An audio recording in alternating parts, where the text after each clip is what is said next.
Good morning, ladies and gentlemen. I'm David Kameh, and it is Friday the 10th of March 2017. Here's a headline from the Daily Mail today.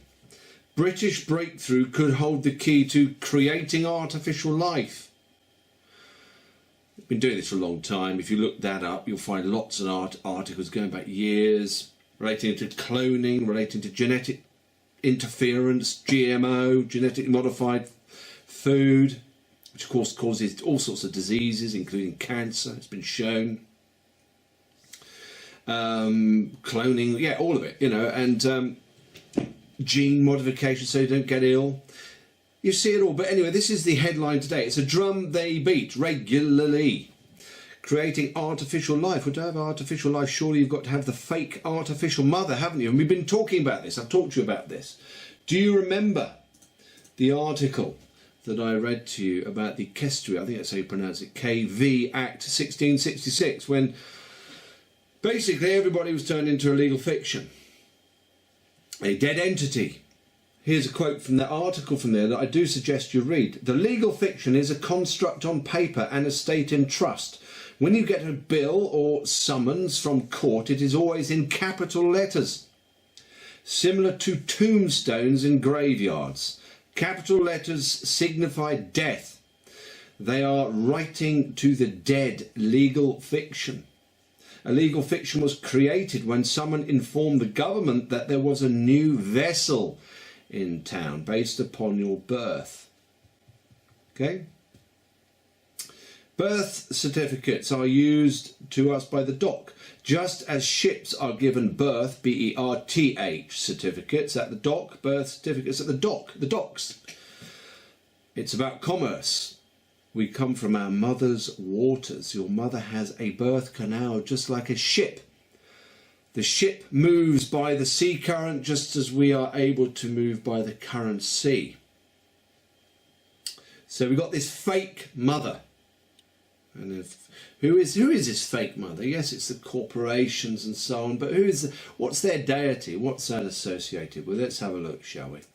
I mentioned ISIS to you the other day. Let's have another look. So here's ISIS, you see.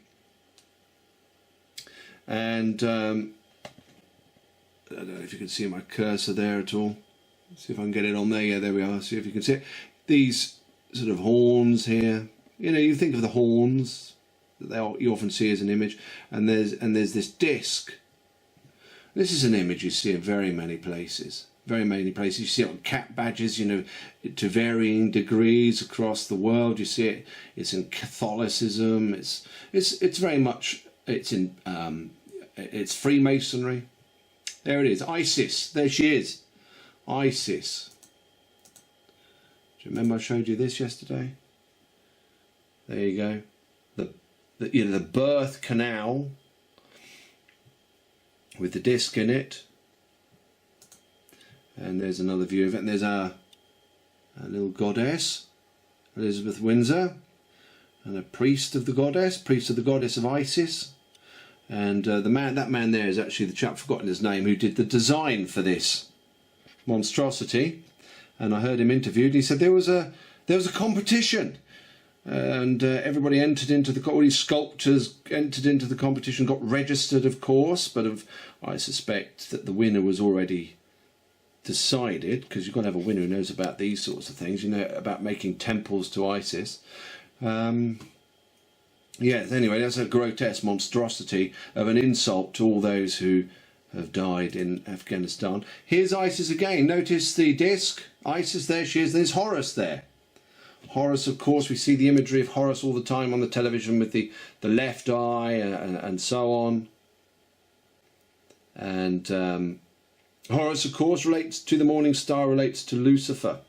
And this whole birthing, this whole, you know, this, you might wonder what this disc is in the birth canal. Well, that's, you might say, well, it's a dead entity. You could say that, I suppose. Another dead entity to come in. The corporation's a dead entity going out of the birth canal. But I suspect it's more to do with their excitement about their getting closer and closer to the birth of their Horus. You know, the ultimate dead entity, the Lucifer. You know, because of course Horus is related to Lucifer and such like. You have to go and check all this up yourself. I'd also like to just show you some coats of arms. Here's a coat of arms. That was Edward I's coat of arms, and I think also his son. Notice one shield, one crown. This is what the coat of arms is now. It changed not long actually after Edward. And notice you've got the disc and the two, the unicorn and the lion represent the walls of the birth canal. But it was giving you a very good clue as to who is running the government, has been running our monarchy and a lot across the world for many, many years. There we go. There's that one. There's that one, and you've got the ISIS there. Okay. So what it appears that we've got is not a war memorial to the war dead, but a statement saying that, we're in charge. This is a temple to Isis. Isis, of course, gives birth to Horus. Horus is linked to Lucifer, and Isis, of course, being the fake mother, the goddess of death, linked to Gaia worship. You know all about the Gaia worship, the goddess worship. That's also connected to UN Agenda 21, Sustainable Development, the international plan, the international agenda about completely bringing total global government, paid for locally, of course, with your council tax if you're foolish enough to register to pay council tax. You've got the feminism pushed, of course, through all the social engineering programs just about everywhere, in the schools, in the schools which really are brainwashing camps. And you've got all this effeminacy going on, pushed through the fashions, metrosexuality, the dead entities everywhere. And this is the fake mother. This is the one who's connected to death. This is the one they like. This is the one they're following. I don't see much. The Queen, of course, was meant to, by verbally, she gave an oath to God to uphold the profession of the true Gospels. I don't see much in that symbolism in that war memorial. I see a birth canal and a disc. I see the dead entity. I see the goddess of death, the corporate monster. Because this is what's running everything. This is the badge, the cup and the disc that's everywhere, signifying the corporate, internationalist, usury run monster that's attempting to take over the world. Of course it won't take over the world, but it's making big strides when it's doing bold statements like that repulsive war memorial. So another thing is that they're doing as well, of course, is they're making these statements, and if you go to churches, you hear people talking about we can't be far away from Christ's return. This is even pushed by certain churches. Christ is going to come back very soon. He's coming back, and of course, I think that what they're preparing is their little Horus to appear. And so everybody is led to believe that this is the Messiah returning. But of course, what has been hidden in the Bible and very nicely revealed, for example, in the translation by Christopher Sparks called the Aeonian books, and I've double checked this, and also look at Otis Q. Sellard's work, Seed and Bread, and so on. Consider also the language of the heavens, and I explain in my book God Makes His Move, which you can download for free from my website. There is going to be no return of any Messiah until we've had the kingdom of God here in this world, and that's the 490-year kingdom of God, which has not happened. It's called the Aeon. It begins with the Epiphania. And that isn't the return of a Messiah. You see, I suspect that they know there's something coming, there is the divine intervention coming, but of course there's always the parasite on the truth, on what's real and true. And this parasite, this is, I think, something that they're pushing with with this ISIS war memorial. I think they're pushing it. And you know, through all the media, people are getting excited. People are getting fed up with the terrible world. They're citing Revelation, which Revelation wasn't for now. It wasn't for before the 490-year Aeon. It's for after it. It's right at the end of the 1,000-year millennium after Christ is here. So there's no point in citing that just yet, apart from reference points to understand the whole Bible, the whole teachings, the whole message of it. But what has to happen first is the Epiphania and the 490-year Aeon. It has to happen first. Hasn't happened yet. Christ talked about it in the future. There's been no Aeon since Christ was here. There's been no 490-year Aeon. If the language of the heavens is anything to go by, as I explain in my book, there is a period, though, that very much, if you're using the language of heavens, very much points to a 490-year period, to the day, almost to the hour. It's bracketed by these two events, 490 years, with all the qualities of the kingdom of God. And the kingdom of God, you see, isn't about a Messiah or Christ coming back here. The definition of it is God's sovereign rulership through Christ from the heavens over the nations. From the heavens. He isn't here. That's the point. But there is going to be this big change, and the thing is, this change is going to be wonderful. And as I've explained, I think it's going to be predominantly experienced in those countries where God's law is implemented, which are the common law nations, because the common law definition, as far as I'm concerned, as far as many are concerned, including, I'm sure, Lord Aitken would have agreed with me from the case Donahue and Stevenson, it's God's law implemented by man's common sense and reason. It's simple God's law. Simple. Gives you the freedom. That's what the common law does. And within that freedom, you live full life, a full life. And I think that in these countries where the common law is being buried right now by this corporate monstrosity that puts up these disgusting memorials, in these nations, I think there will be a resurgence of common law. I don't know how the Epiphania will manifest, and I don't think anyone will. But I suspect it's very much to do with God's law. And don't forget, Israel means God ruling through them. It doesn't mean that place near Palestine. It means God rule through them. And I think a lot of people would argue that God certainly doesn't rule anything to do with the place that's commonly known as Israel right now. I think there's going to be a big shift in that Epiphania of the application of God's law. And if you're wondering, well, oh dear, that's all strictures from above. No, it's not. God's law is very, very simple. The common law is very, very simple. It guarantees your freedom. It's set. It's steady. It's reliable. There it is, very simply.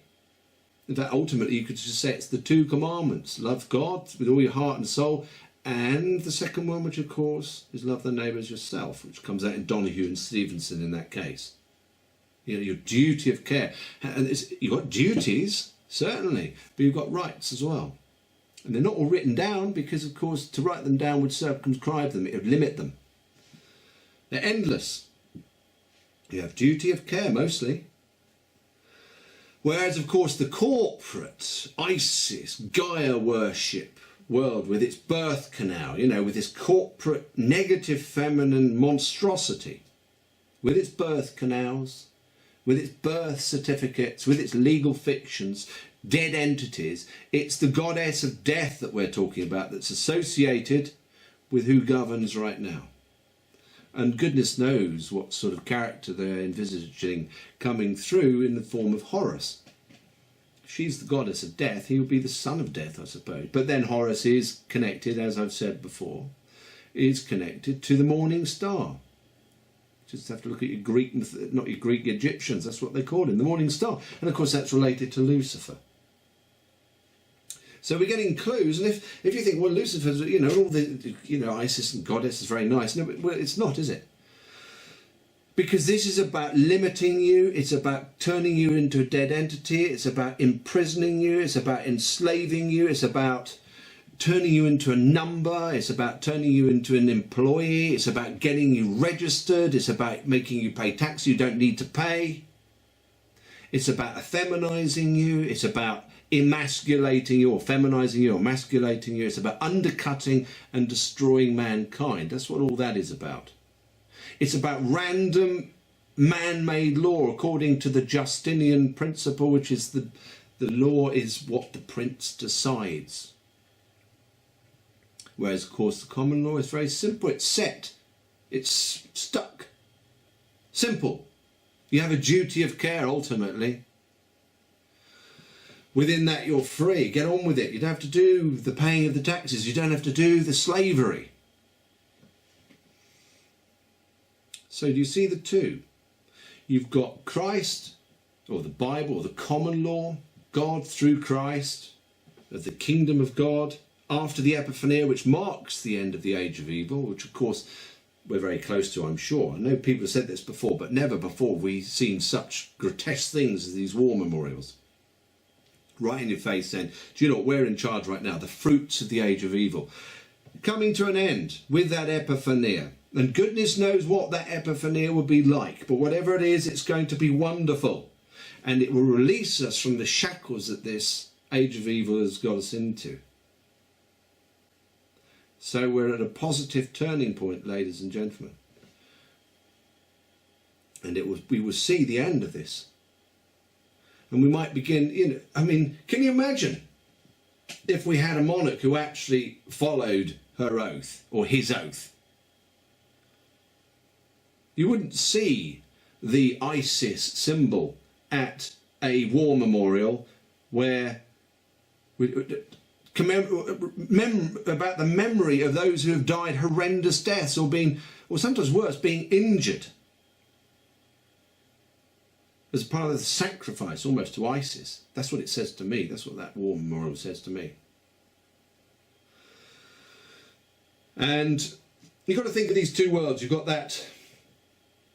the ISIS world, which is obviously the one that, well, you know what it is. It's the corporate, dead entity world. And you've got the one, God through Christ, common law world. And as I've said many times before, it's very important to exit that corporate world and get into that correct jurisdiction, correct way of living that's associated with that golden seam under God's authority through Christ. Case studies and so on, how to deal with the law. But really, I'm trying to point you in a direction so that you do your own research. And you know, when you've done your own research and you've got the knowledge, then you have to start living it. That takes a step as well. That takes a courageous step. And don't I know it, ladies and gentlemen. But it's worth it in the end. You know, we have to take responsibility for ourselves now. We're getting out of this Gaia worship, nanny state, mollycoddled by the government, protected, aren't we? As I've said before, protected from all that's good. Because that protection locks you in the womb, doesn't it? In that Hansel and Gretel house where you don't do anything but wait for your death. So, on that interesting note, ladies and gentlemen, I'd like to end up on, well, actually I'd like to end up on a more upbeat note than that. I think, although that is a grotesque, in my opinion, an utterly grotesque war memorial thing, you know, it's pointing us towards seeing even clearly what's going on. You know, for example, with those crests, those royal crests, the clues are all around us, and because of the proliferation of the clues, what I think we can begin to deduce from that is that we are so very close to something magnificent in this world. And even if that were not, because I don't want you all hanging on that as this thing to get through, because that takes away your efforts, that takes away your holding of ground, that takes away your learning, that takes away your relationship with God that's got to be strengthened through Christ. So you don't just sort of say, oh, it's going to be over there, we can't wait for that, and just get on with your life as if it's going to come and save you. It's not going to be that way, ladies and gentlemen. We have to recognize what's going on, and we have to act accordingly, get ourselves out of this prison as much as we can, according to the law, which is what they parasitize upon. So they, you know, when you act according to the law and you're within the law, you cannot be touched. This is what we need to do. We need to do this work towards that. And it takes, you've got to recognize what's going on and apply that knowledge. And when you do that, when you begin to break away from this fake mother with all its genetically modified food and everything else to do with it, and messing around with the weather and playing God, man must stop thinking he's God. Do you remember I told you about that? I was told once. When that has stopped and you've broken away as much as you can, your life changes enormously. Now, you might not be rich and going on holidays all the time, but you begin to live truly as a man or a woman. And the more people who do that, the better it's going to be here.